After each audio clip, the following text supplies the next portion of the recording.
The Dallas Cowboys Report is presented by Manscaped. When you head over to manscaped.com/chat, you will get 20% off and free shipping on all of their fantastic men's grooming products, including the Perfect Package. Comes with the Lawnmower 3.0, comes with boxers, a traveling case, ball toner, ball conditioner, all great stuff as well. So go check them out at manscaped.com/chat. Again, that link, which will be both in the comment section and in the description, will save you 20% and free shipping.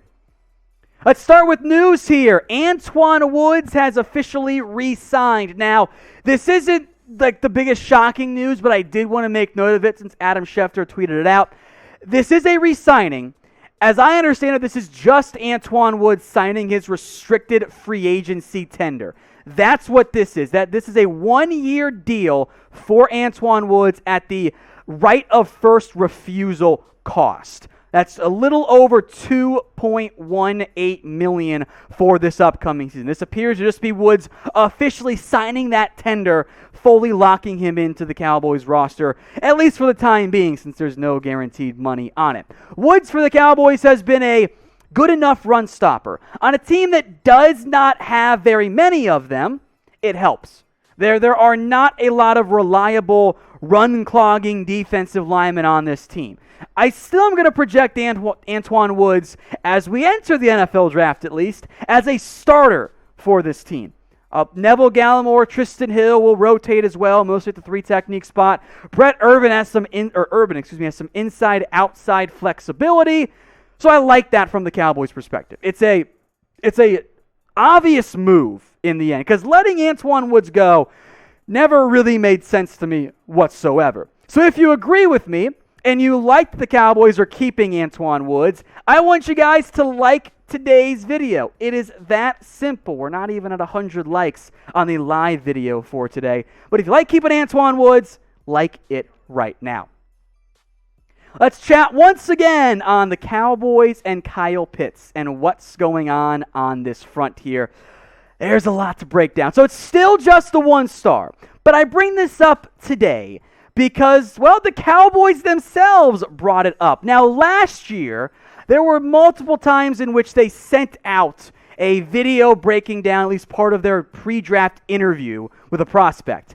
Well, they finally did one late Wednesday night, and it was on Kyle Pitts, in which Jerry Jones fawned over the idea of getting Kyle Pitts on the Cowboys and all of those good things, and I understand that there. It's still just the one star. I don't consider it very likely for the Dallas Cowboys. Now, Pitts is a great player. Don't get me wrong on that one. He is an awesome football player who offers a ton of ability. He's a dynamic weapon.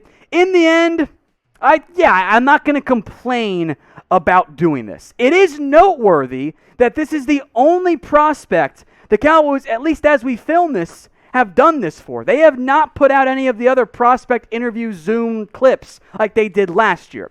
Now, there's a couple reasons why I think the Cowboys felt okay doing this. A, everybody knows the Cowboys loved Kyle Pitts because every team loves Kyle Pitts. Like, that's not new information. We've known that. Kyle Pitts has said that he talked with the Cowboys already. Jerry Jones apparently told Mort that he did it, and then Stephen Jones confirmed it as well. They're also okay doing this because it's highly unlikely that he's on the board. Kyle Pitts is probably going to go, if not number 4, probably going to go even earlier. So from that perspective, it makes sense to me that the Dallas Cowboys are going to look at Kyle Pitts. That's something that they're going to do. It is highly unlikely in the end that he is not on the board. So I know many of you want Kyle Pitts. I know many of you do. Not going to get my hopes up for him being there. Now, what was also interesting was that part of the clip that the Cowboys sent out was when they asked, asked Kyle Pitts, who was the toughest player that you went up against? Who was it? And he answered Jaycee Horn. And I firmly believe that Jaycee Horn is very much in play at number 10 overall for the Dallas Cowboys. In fact, I think there is a chance that both corners, Horn and Surtain, are in play for the Cowboys. I don't know which one they would take. That is still, left to be determined, and I guess we'll know for certain during the actual NFL draft. but the Cowboys putting out the whole Jaycee Horn thing, I think they were being very careful with what they put out there on that video.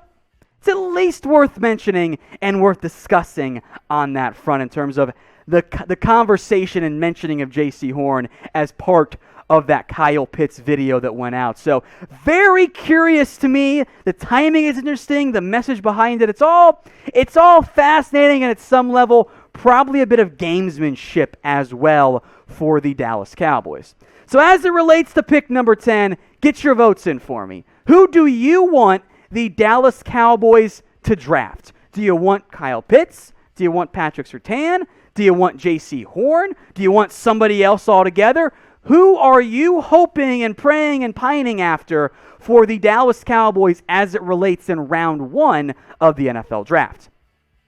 As mentioned, today's show is made possible by Manscaped. When you go to manscaped.com/chat, that link right there, bottom of your screen, you'll get 20% off and free shipping on all their fantastic men's grooming products, including the Lawnmower 3.0, right? It's the #1 men's grooming tool out there. If you get the perfect package, though, you'll get a couple of extra goodies as well, including the most comfortable boxers known to man. I hate how most boxers ride awkwardly. Like, they just don't quite fit right. They bunch up too much or bunch up not enough. It's never quite right. Not an issue, though, with Manscaped. So go get yours today at manscaped.com/chat. 20% off and free shipping on all their fantastic men's grooming products.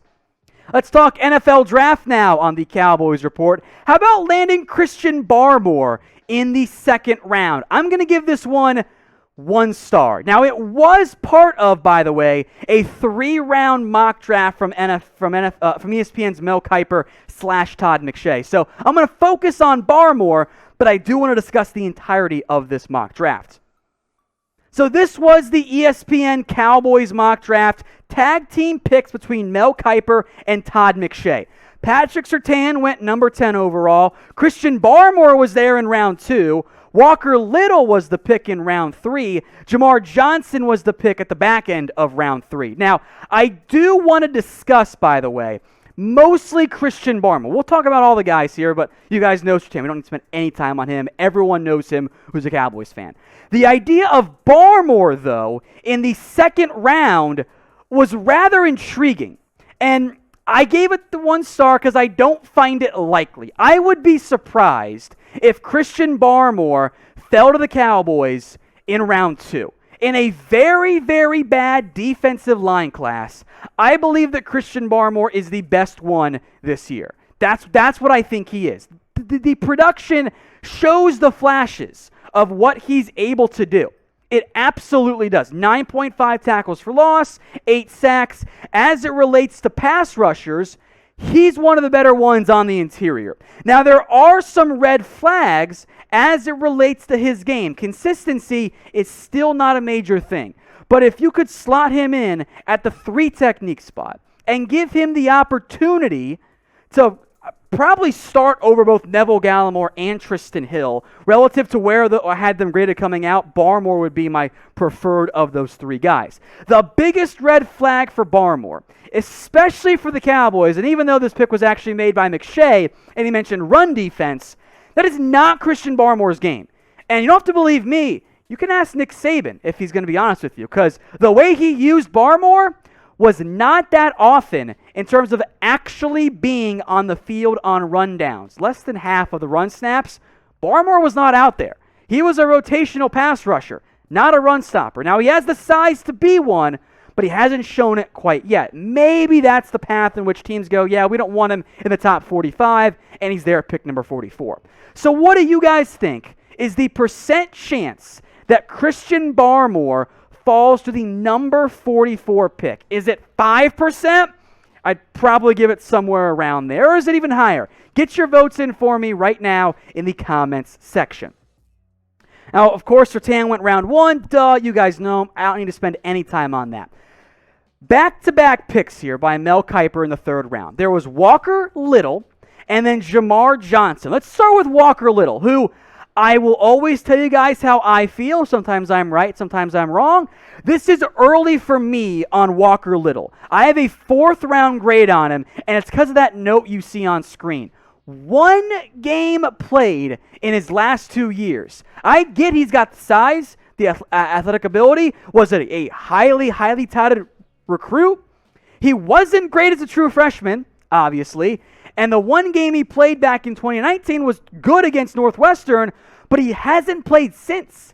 That is a massive amount of time to not play football. Now, I think sitting in behind Tyron Smith would be a good spot for him. I think the Cowboys in general are a good fit. I wonder if I go with a different offensive tackle in the end. Then there's Jamar Johnson, the safety from Indiana. If the Cowboys take a safety in the top 100, I'm not going to complain. I have been begging for years for the Cowboys to invest in a safety. Is Johnson my ideal pick? No, not really. But I got a safety who can maybe be a free safety the top 100. I love that idea. So the Walker Little pick, I'm a little lukewarm on. The other 3, they're really good. So grade this for me. Grade this ESPN Dallas Cowboys mock draft. A, B, C, D, or F. How are you feeling about what the Cowboys put together here via this ESPN Todd McShay mock? A, B, C, D, or F? I'll give some shout-outs here as these flow in. I see, an F from Sally Boy right off the top there. C from Virus, B from Brandon, B from Joan, A- from Liam. I'd probably go A-, B+. I think somewhere in there makes sense. Like that's a good pretty good haul in the end. Like I like those options there. Let's head back to some rumors here. How about the Cowboys drafting a quarterback? 2 stars on this one. I think it is possible. And it does come to us, by the way, from Stephen Jones himself. He floated this idea out there as a possibility, and he was asked about in terms of drafting a quarterback there. So I'm intrigued that this is the route the Cowboys are actually going to end up going. On one hand, it does make some sense because you look at the depth chart, the room for the Cowboys. It's not great. So 2 stars on this one here. The door, I believe, is open, and pretty much exactly what Stephen Jones said. Remember, they lost Andy Dalton in free agency. That leaves Garrett Gilbert and Ben DiNucci, and we saw the Cowboys draft DiNucci last year in round 7. I wonder if they're going to have the option, if they keep all their picks, to do something similar in the back end. Here's what Stephen Jones had to say. Certainly we'll keep our eye on drafting a quarterback just as we did with Dak when we had Romo, a guy who could make a lot of sense for us, could be there in the middle rounds. Now, they did send Kellen Moore to the Texas A&M Pro Day, by the way. Keep that one in mind there. There are 2 issues for me as it relates to the Cowboys in terms of adding a quarterback. A, you could get by with Garrett Gilbert as your backup. And regardless, if Dak gets hurt, you're in trouble. Like, that's the reality here of the situation for the Cowboys. If Dak goes down, your season's cooked. Like Gilbert, DiNucci, a 4th-round rookie, it's not going to be good enough. My other problem here is with the non-first-round quarterbacks, so Trevor Lawrence through Mac Jones. There's Davis Mills from Stanford, Kyle Trask from Florida, Kellen Mond from A&M, Jamie Newman from Wake Forest, and I guess kind of sort of Georgia, but also not really, and then Ian Book out of Notre Dame. I got Davis Mills, Kyle Trask in round 4. I got Kellen Mond round 4/5, and they might be gone in the top 100. And at that point, well, I'm not going to reach for Jamie Newman or Ian Book or the Texas kids, Ellinger and Buechele. Like, that doesn't really appeal to me all that much. It's a bad depth class at the quarterback position.